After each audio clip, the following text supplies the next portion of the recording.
مسلمانانو ورونو تاسو ته معلومات دي چې د الله جل جلاله ډېر فضل او کرم او احسانات په موږ او تاسو باندې دي. من جمله د هغې نه ده چې الله جل جلاله سره زموږ یو تعلق او علاقه ده. هغه دا چې الله زموږ خالق دی او موږ د الله مخلوق یو.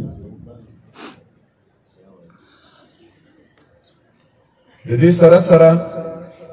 د الله جل جلاله فضل او کرم په موږ او تاسو باندې دا دی چې د الله په مخلوقاتو کې اشرف المخلوقات موږ او تاسو الله پیدا کړي وو چې هغې ته انسانان ویل کېږي. الله جل جلاله فرمایي ولقد کرمنا بني آدم، اولاد د آدم علیه الصلاة والسلام ته موږ ډېر عزت او شرافت دا ورکړی دی. دی په انسانیت کې د الله جل جلاله فضل او کرم احسان په موږ او تاسو باندې دا دی چې مسلمانان یو. ځکه انسانان په دوه قسمه، مسلمانان غیر مسلم. مسلمانان د الله جل جلاله په نظام باندې اشرف المخلوقات ډېر بهترین خلق دی او الله جل جلاله د خپل کفر نه د هغه په ذات باندې موږ او تاسو د دې نه ساتلي یو. بیا مسلمانان د آیات ساتي اسلام او مسلمانان د پخوانو ادیانو مسلمانانو ته ویل کېږي او زمونږ او ستاسې د دې دین مسلمانانو ته مسلمانان ویل کېږي. یوه فائده عقدیه دا ده د اسلام اطلاق یو بمعنى العام دی او یو د اسلام اطلاق بمعنى الخاص دی. د اسلام اطلاق بمعنى العام هغه ادیانو ته اسلام ویل کېږي چې الله جل جلاله د اسمان نه رالیږلي. په دې معنا باندې ټول اسماني دینونه هغې ته مسلمانان ویل کېږي او هغه دین اسلام وي. اسلام بمعنى الخاص هغه دین ته ویل کېږي چې په هغې باندې الله جل جلاله اخرنی پیغمبر خاتم النبیین امام المرسلین علیه الصلاة والسلام رالیږلی دی. موږ او تاسې بیا په مسلمانانو کې هغه مسلمانان یو چې هغې ته ویل کېږي اسلام بمعنى الخاص د نبي کریم صلی الله علیه وسلم امتین. د الله دې فضل او کرم ته وګوره چې مسلمانان او په مسلمانانو کې هغه مسلمانان هغه د بهترین پیغمبر امتین یو موږ او تاسې. دا څومره بهترین پیغمبر دی او موږ په دې باندې فخر کوو ځکه ورځ د قیامت به نور به نږدې هر انسانان به په بدن باندې بربند، په پښو باندې په خیبله، په عورت باندې ناسونته، په میدان حشر کې به الله ته ولاړي او هر انسان به آواز او دا چغه کوي چې نفسي نفسي. او د نبی کریم صلی الله علیه وسلم شعار آواز بدای یا ربی امتی امتی، زما په امت باندې رحم وکي، زما په امت باندې رحم وکي. نو دومره بهترین مخلوقات منګ یو چې د دغه پیغمبر منګ او تاسې امتین یو چې هر انسان هر پیغمبر د هغه آواز یا ربی نفسی نفسی او د نبی کریم صلی الله علیه وسلم آواز شعار یا ربی امتی امتی. دی پیغمبر لا یو اجمالی قاعده ده تویما نور زما دا د بیان ټیم نه دی، صرف وی اجمالی پایده او یو قاعده ته دا تمهید ما کې خودو.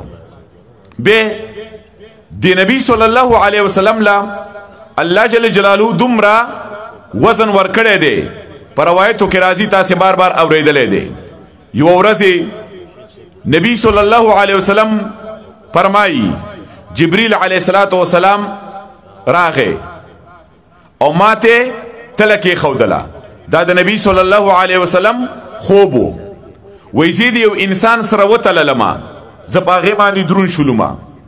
بیا د دو انسانانو سره وتللمه، په هغې باندې درون شولمه. بیا د درې انسانانو سره وتللمه، په هغې باندې درون شولمه. بیا د لسو انسانانو سره وتللمه، په هغې باندې درون شولمه. بیا د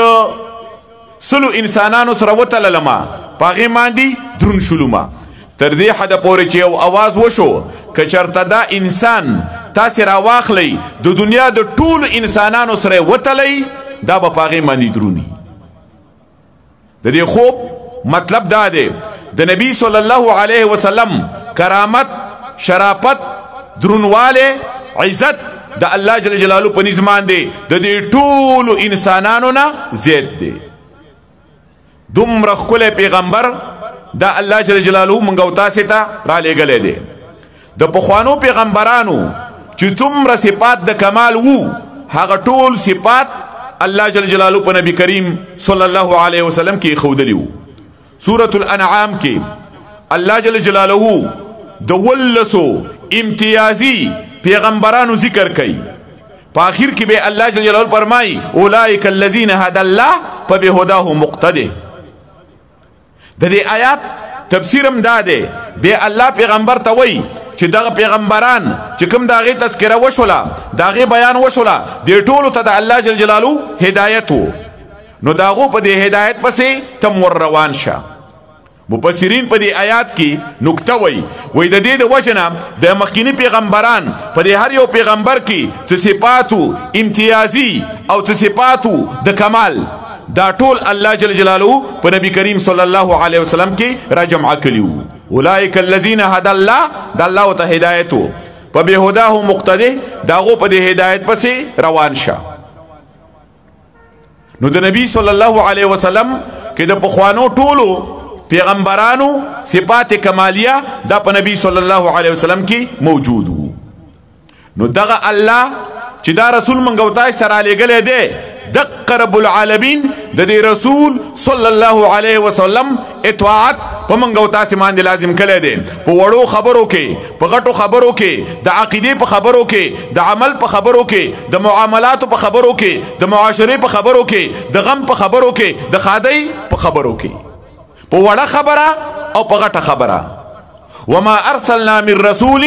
الا ليطاع باذن الله الله یو پیغمبر د پیغمبرانو نه د دنیا ته ما نه دی رالیږلی مګر الله وایي دا حکم کړی دی ما چې د هغې به تابعداري کیږي خو دا تابعداري به زما په حکم باندې کیږي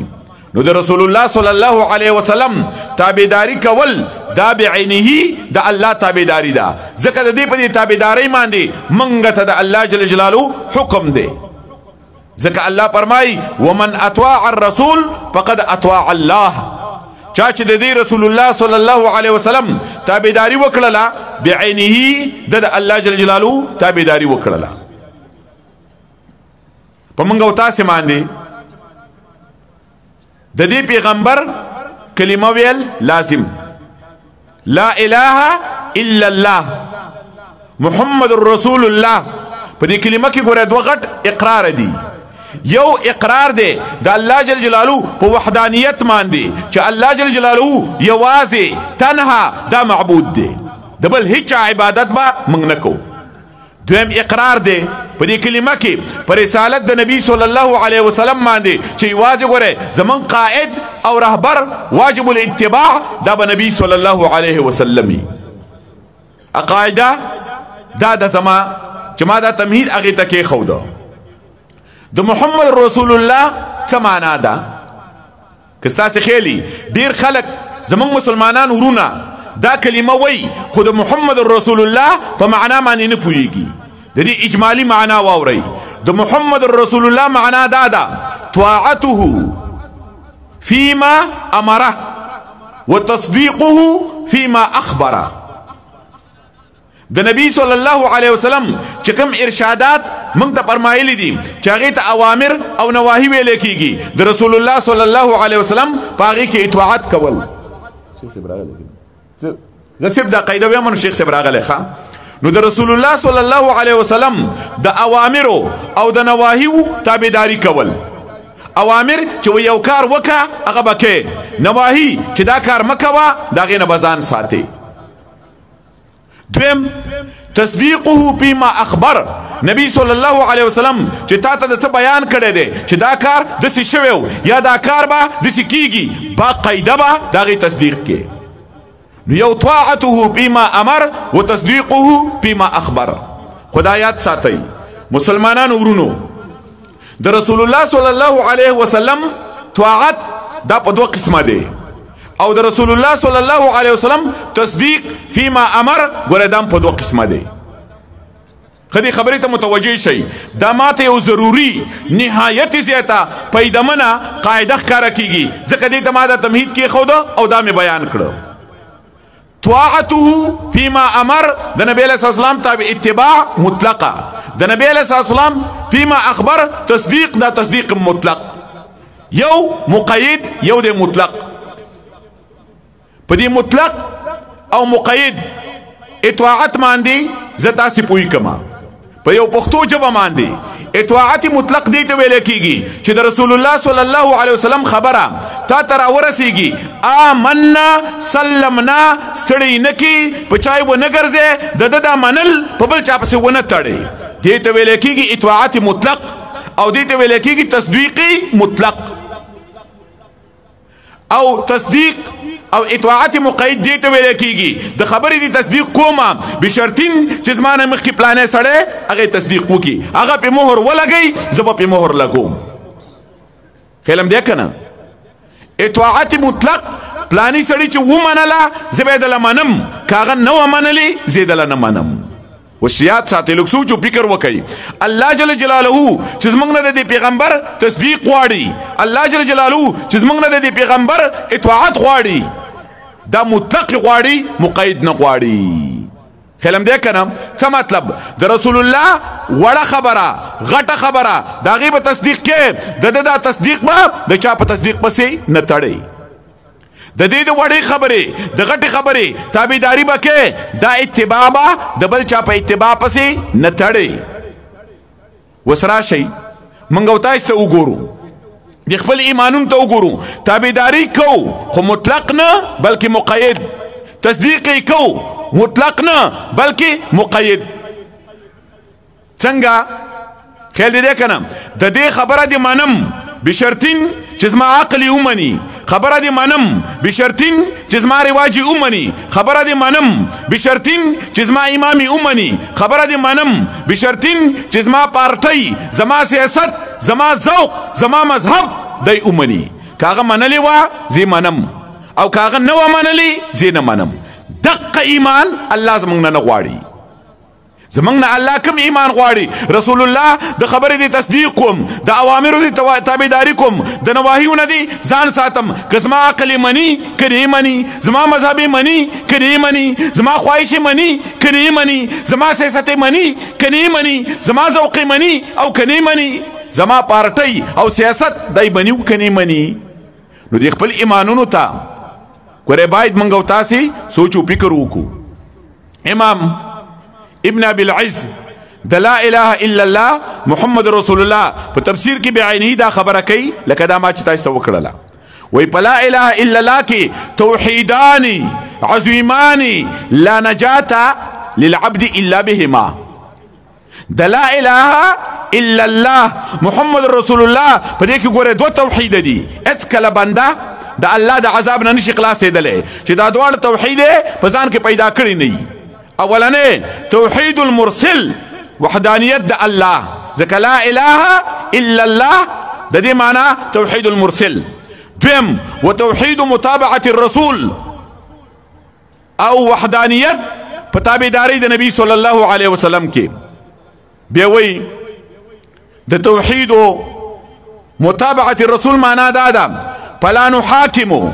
الى غيره ولا نرضى بحكم غيره ولا نوقف تنفيذ أمره وتصديق خبره على عرضه على قول شيخه وإمامه وذوي مذهبه وطائفته ومن يعظمه فإن أذنوا له قبله وإلا رده تبوي چې دا خبره بعينه د دې زمانه د خلقو د پاره کړی دا نو توحید المرسل یوازې د الله عبادت کول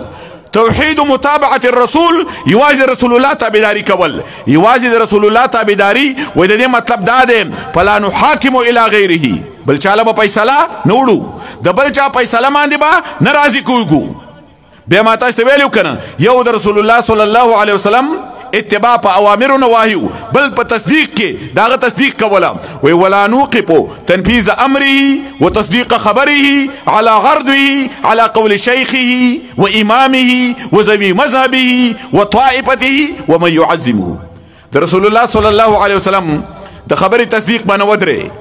د رسول الله صلی الله علیه وسلم اتباع باندې تړي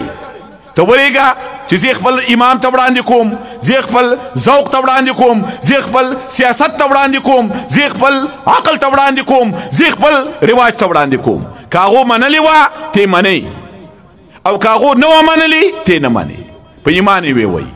سوچو فکر وکای دې خبره باندې دا خبره ډیره زیاته ضروری ده منګل چې د رسول الله خبره راشي رواج ته وړاندې کو عقل ته وړاندې کو امام ته وړاندې کو مذهب ته وړاندې کو کاغو منلی وا منګي منو کاغو نو منلی په یو طریقه باندې دا غي نزان خلاصو نو دې ته اتباع مطلق نه ویل کیږي دا مقیده تابعداري ده او الله زمنګ نه دا نه غواړي الله زمنګ نه مطلق تابعداري غواړي د دې د وجنه د رسول الله صلی الله علیه وسلم خبره منګ را روانه کلی په یو چای تلو په بل چای تلو په بل چای تلو تر دې حد پورې نهایت زیتا د رسول الله صلی الله علیه وسلم اجلسو خلق ما تکینی زه خبره کوم په دې کې عبد الله ابن مسعود رضی الله تعالی عنه د دې مسجد په دروازه کې کېناسته ده نمایي بهر نمایي دننه ګور ناراضي د نبی صلی الله علیه وسلم خواله ځکه نبی علیه السلام اعلان وکړو د کېناستلو د سینې چې زه یو قدم والمه او د نبی صلی الله علیه وسلم په دې حکم کې تاخیر راشي دقه شان تابعداري د نبی صلی الله علیه وسلم پکار ده یو ورځ نبی علیه السلام بیان کولو وی فرمایل ایها الناس اجلسوا ما تکینی عبد الله ابن رواحه د مسجد نه بهر وو په خپل ځای باندې چې دا خبره واوریدله کېناستېدله نبی صلی الله علیه وسلم د دې خبرې نه خبر شو چې تا کله د ناستې حکم وکړه نو عبد الله ابن رواحه د مسجد نه بهر کېناستېده نبی صلی الله علیه وسلم د په باره کې یو لفظ ویل زادک الله حرصا علی طواعیة الله ورسوله صلی الله علیه وسلم الله دې نورم مینه زیاته کا د تابعدارۍ د الله او د الله د رسول سره دلته یو دوه نقطو ته ګورې وکېدوئ نبی صلی الله علیه وسلم دسې ونه ویل زادک الله حرصا علی طاعة الله بلکې ویل زادک الله حرصا علی طواعیة الله په طواعیت کې مبالغه او تاکید زیات دی تعالی دی الله دا مینه نورم ډیره زیاته کی دغه غټی تابعداري نه دغه یقیني تابعداري نه دغه لوی تابعداري نه چې ته د الله او د الله د رسول کې ګوره بهر کې ناستید قدمې چوت نه کم بل قدمې وانه غستید د سینې چې د رسول الله صلی الله علیه وسلم په دې حکم کې تاخیر راشي دویم یوې نکتې ته ګوره بل غوږ کېدوئ دا حکم د اجلسو دا د چا حکم و د رسول الله صلی الله علیه وسلم حکم وو خو نبی علیہ السلام ته فرمای علی طواعیة الله ورسوله دا الله په تابعداري او د رسول الله په تابعداري کې نو نبی صلی الله علیه وسلم د الله تابعداري د خپل تابعداري سره یو ځای کړله د دې نقطه مخکې ما تاسو ته ویلې وه ځکه یو کس چې د رسول الله تابعداري وکړي نو دا بعینه د الله جل جلاله تابعداري ده نو مسلمانانو ورونو حاصل زما د دې خبرو دا دی الله جل جلاله د نبی صلی الله علیه وسلم تابعداري په موږ او تاسو لازمه کړې ده دغه کومه اتباع چې لازم کړې ده دا مطلق اتباع ده او موږ د رسول الله صلی الله علیه وسلم په دغه مطلق اتباع کې ډېر زیات تاخير کوو هر سړی پکې یو قید لګولې ده خبره دې منم خو چې زما پکې پیدای خبره دې منم چې زما د عقل د خواهش د امام د مذهب د رواج د سیاست د ذوق سره برابرې وردا د رسول الله صلی الله علیه وسلم تابعداري نه ده اصل کې تا د بل شي تابعداري وکړه دا دې بالتبع امنا او زمونږ ایمان دا دی د رسول الله خبره چې تا ته کله راورسیږي زمونږ د اهل حدیث شعار منهج دا دی د رسول الله صلی الله علیه وسلم خبره چې مونږ او تاسو ته کله راورسیږي هغې ته به باقاعده وینا کو سر مې دا دی په تاج کومه دی سترګې مې دا دي په پورې کومه دی خوله مې دا ده په ښکلومه دی بدن مې دا دی په عملي کومه دی زړه مې دا دی په کیسې کومه دی دقه دغه شان تابعداري چې د رسول الله صلی الله علیه وسلم منګ او تاسو وکړو دغه تابعداري ګوره ذریعہ د نجات ده او کده سي تابعداري نه دا د الله جل جلاله په نظام دي مقبوله نه ده نبی صلی الله علیه وسلم مبارک الله جل جلاله فرمایي فلا وربك لا يؤمنون حتى يحكموك فيما شجر بينهم الله په خپل ځان باندې قسم خوري چې دا خلک خو د ایمان دعوه کوي خو د مؤمنان نه دي ایمان الله جل جلاله مشروط کړي دي په درې شرطونو باندې حتى يحكموك فيما شجر بينهم په هغه کې چې د دې په اختلاف راغله دي فیصله به پتا کوي ثم لا يجد في انفسهم حرجا مما قضيت په ځړه کې بستا په فیصله باندې خفغان نه کوي ويسلم تسلیما په اینده کې با ستا فیصله ته باقاعده داخلك تسلیمي الا به داخلك مؤمنان کنه داخلك مؤمنان نشي جوړېدل به د سلب د ایمان د لپاره مختلف صور دي یا مطلق ایمان سلب کیږي او یا باقی باندې ایمان کامل سلب کیږي داغه مسلې د وضاحت دا څنګه نه ده وصلی الله تعالی علی خیر خلقه محمد و آله و صحبه اجمعین